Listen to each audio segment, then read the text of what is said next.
Seat से किनको ticket दिया जाएगा, निर्दलीय भी है, बहुत सारे प्रत्याशी है, लेकिन 243 सन प्रवर्तन एजेंसियों के प्रमुखों और नोडल अधिकारियों के साथ बैठक की गई है। वोट अवश्य देना है, मतदान अवश्य करना है। इससे पूरे प्रेस कॉन्फ्रेंस में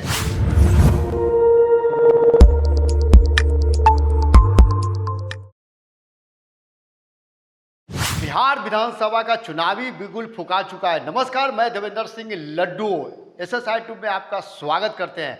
एक बार फिर से जब देखा जाता है तो बिहार विधानसभा का चुनाव बस कुछ ही दिनों बाद होने वाला है। इसके पूर्व में भारत निर्वाचन आयुक्त के मुख्य निर्वाचन आयुक्त का पटना दौरा होता है और पटना दौरा रहने के बाद 2 दिनों तक बैठक करती है। इस बैठक में चाहे वो बिहार के मुख्य सचिव हो, DG हो और बड़े बड़े प्रशासनिक स्तर से अधिकारियों के साथ में एक बैठक की है। बैठक में कहा जाता है कि 22 नवंबर 2025 को बिहार विधानसभा का कार्यकाल समाप्त हो रहा है। उसके पूर्व में वोटिंग करना या फिर मतगणना करना सरकार बना लेने का बिल्कुल क्लियर है, क्योंकि 22 तारीख से पहले यानी कि अब देखिएगा तो पर्वों का सिलसिला शुरू होने वाला है। लेकिन हाँ, वोट अवश्य देना है, मतदान अवश्य करना है। इससे पूरे प्रेस कॉन्फ्रेंस में जो मुख्य चुनाव आयुक्त हैं ज्ञानेश कुमार जी क्या कुछ कह रहे थे, उनको चीज़ को पढ़ के हम आपको सुनाते हैं। मुख्य चुनाव आयुक्त ज्ञानेश कुमार ने कहा कि हाल ही में बिहार में मतदाता सूची के शुद्धिकरण का कार्य किया गया और हमारे सामने उपस्थित बूथ लेवल अधिकारियों ने न केवल अपने बूथों पर मतदाता सूची के शुद्धिकरण का कार्य किया, बल्कि बिहार के 90,217 बूथ लेवल अधिकारियों ने एक ऐसा कार्य किया है जो पूरे देश भर के लिए अनुकरणीय है। मुख्य चुनाव आयुक्त ज्ञानेश कुमार ने कहा कि बिहार में 243 समान निर्वाचन क्षेत्र है, ST के लिए 2 है और SCC के लिए 38। बिहार विधानसभा का कार्यकाल जो है 22 नवंबर को समाप्त पहले 2 दिनों से बिहार में मौजूद हैं और इस मौजूदगी में चुनाव आयोग के अधिकारियों ने बिहार पुलिस प्रशासन और प्रवर्तन एजेंसियों के प्रमुखों और नोडल अधिकारियों के साथ बैठक की गई है। इनका कहना है कि विशेष गहन पुनरीक्षण SSI 24 जून 2025 को शुरू हुआ था और इसके लिए निर्धारित समय सीमा से पहले ही समाप्त हो गया है। अथक परिश्रम करने वाले BLO कार्यकर्ताओं के मानसिक प्रोत्साहन के लिए उन्हें पारिश्रमिक प्रदान किया गया है। जिस तरह से BLO ने 24 जून 2025 से लगातार मतदाता सूची में जिस तरह का जोड़ना था उसको पहले कार्य को समाप्त कर दिया, उसके लिए भी निर्वाचन आयुक्त मुख्य चुनाव आयुक्त काफ़ी खुशी जाहिर किए हैं और उनका कहना है कि भारत में खास करके बिहार के सभी मतदाताओं का अभिवादन करता हूं कि मैं बिहार के सभी मतदाताओं से आग्रह करता हूं कि अपना वोट डालें और चुनाव दिवस को वैसे मनाएं जैसे छठ पूजा जो किसी भी तरह का जो पर्व होता है उस तरह का मनाएं।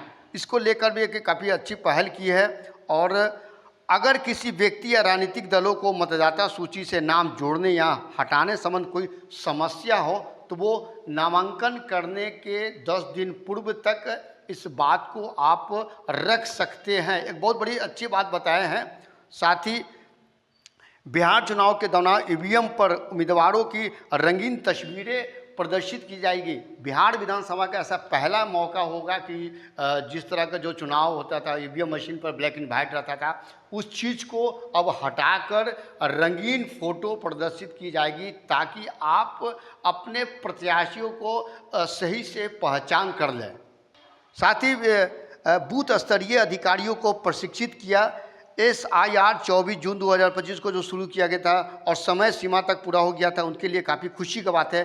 ज्ञानेश कुमार ने एक प्रेस कॉन्फ्रेंस के दौरान ये भी बात बताया कि हमने राजनीतिक दलों के सुझाव को सुने हैं और कितने चरण होने चाहिए और चुनाव आयोग जल्दी इस पर फैसला लिया जाएगा। मसलन है कि बहुत सारे राजनीतिक पार्टियां दल जो कहें कि एक दिन हो चुनाव पूरे बिहार में 243 सीटों पर, कुछ ने कहा कि 1 से 2 दिन, तो इसका फैसला बहुत जल्द कर दिया जाएगा और मुख्य चुनाव आयोग ने ये भी स्पष्ट किया है कि हर चीज़ के अपने फायदे और नुकसान होते हैं और हम इस पर गौर करेंगे। मतदाता सत्यापन के संबंध में चुनाव आयोग ने एक निर्देशित जारी किया गया है कि 2025 का चुनाव काफ़ी स्वच्छ हो, निष्पक्ष हो। इसी को लेकर पिछले 2 दिनों से लगातार बैठकें कर रहे थे।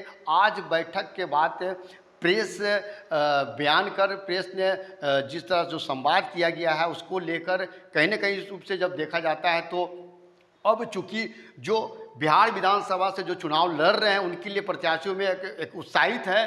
अब घबराहट भी है कि भाई किस सीट से किनको टिकट दिया जाएगा। निर्दलीय भी है, बहुत सारे प्रत्याशी है, लेकिन 243 सीटों के लिए बिहार विधानसभा का चुनावी बिगुल फुका चुका है। ऐलान होना बाकी है कि एक चरण में मतदान होगा या फिर 1 से 2 चरण में। लेकिन एक बहुत बड़ी खबर ये आज आ रही है पटना से बिहार के लिए है और SSI ट्यूब लगातार इस चुनावी मुहिम के लिए मैं फोकस करता रहूँगा, अपडेट करता रहूँगा। खास करके उन विधानसभा क्षेत्रों में कहाँ बढ़त है, कहाँ किनकी वोट ज़्यादा पड़ा है, इसी को लेकर तमाम तरह के अपडेट हम आपसे करते रहेंगे। SSI ट्यूब आप देखते रहिए। जय हिंद।